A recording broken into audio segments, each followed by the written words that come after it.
मैं doctor Sarwat Iqbal Shalimar hospital में assistant professor medicine के तौर पे काम कर रही हूँ। इसके अलावा शालामार के एक और संगे मील यानी कि वुमेन हेल्थ सेंटर में भी उसके क़याम के लिए मैं अपनी खिदमत सर अंजाम दे रही हूँ। आज ऑस्टियोपोरोसिस के आलमी दिन के मौका पर मैं चाहूँगी कि इस बीमारी के बारे में आम आवाम में आगाही को उजागर किया जाए।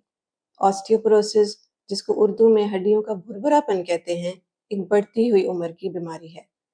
इस बीमारी के अंदर हड्डियों की साख्त में कुछ ऐसी तब्दीली आ जाती है जिससे हड्डी में फ्रैक्चर होने के चांसेस बढ़ जाते हैं। किन पेशेंट्स के अंदर ऑस्टियोपोरोसिस का रिस्क होता है? मुख्तलिफ आदाद शुमार के मुताबिक 50 साल से जायद अफराद में हर 3 खवातीन में से 1 खातून और हर 5 मर्द हजरात में से 1 को ऑस्टियोपोरोसिस का मर्ज होता है। ऑस्टियोपोरोसिस किन लोगों में कॉमन है?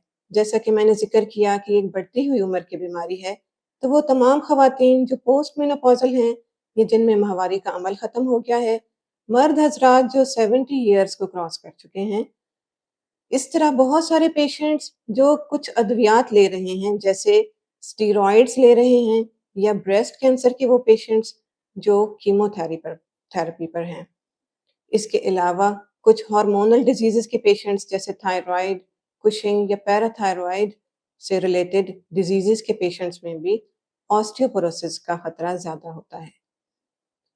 इन सारी वजूहात के अलावा एक अच्छी खासी परसेंटेज उन पेशेंट्स की है जो अपनी ज़िंदगी में किसी भी वजह से ग़िज़ाई कमी का शिकार रहे हों, या वो किसी भी जिस्मानी माजूरी की वजह से चलने फिरने से कासिर हों। इन तमाम पेशेंट्स में ऑस्टियोपोरोसिस की स्क्रीनिंग करनी चाहिए और उस वक्त उसका बर वक्त इलाज शुरू करना चाहिए। ऑस्टियोपोरोसिस की क्या अलामात हैं?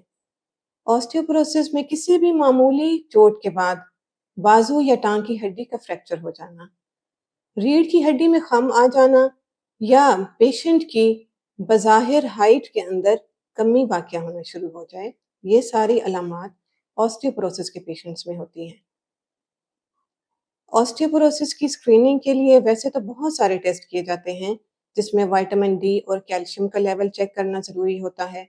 इसके अलावा डेक्सा स्कैन किया जाता है, जो कि इस बीमारी की तशख़ीस के लिए स्पेसिफिक है, और इसमें एक मखसूस स्कोर होता है जिसकी बुनियाद पर हम पेशेंट में ऑस्टियोपोरोसिस की निशानदेही करते हैं।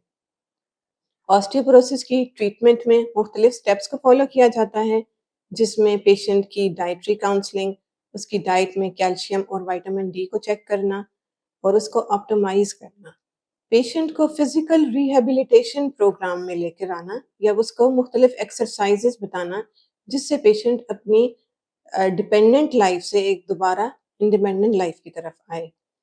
और इसके अलावा पेशेंट में मुख्तलिफ अद्वियात दी जाती हैं, जिनको हम वीकली, मंथली या साल में एक दफ़ा देते हैं और पेशेंट को अपने रेगुलर फॉलोअप पर रखते हैं। तो आपके आसपास, आपके घर में, आप उन पेशेंट्स जिनको आप रोज़ देखते हैं, अगर उनमें किसी भी पेशेंट को ऑस्टियोपोरोसिस की कोई भी अलामात हैं, या आपको लगता है कि वो आपके patients ख़ुसूसन female patients post menopausal हैं, तो आप उनमें ऑस्टियोपोरोसिस की स्क्रीनिंग के लिए उनको एनकरेज करें और इसके इलाज के लिए एनकरेज करें। ऑस्टियोपोरोसिस की टाइमली स्क्रीनिंग और ट्रीटमेंट पेशेंट को लंबे अरसे तक माजूरी से बचा सकती है। आज ऑस्टियोपोरोसिस के आलमी दिन पर मैं दोबारा रीइंफोर्स करना चाहूँगी कि ये एक ऐसी बीमारी है जिसमें आम आवाम में कम आगाही पाई जाती है। इसीलिए इसके इसके हवाले से हमें अपनी हेल्थ केयर सर्विसेज को अपग्रेड करना चाहिए और इसकी स्क्रीनिंग करनी चाहिए। शुक्रिया।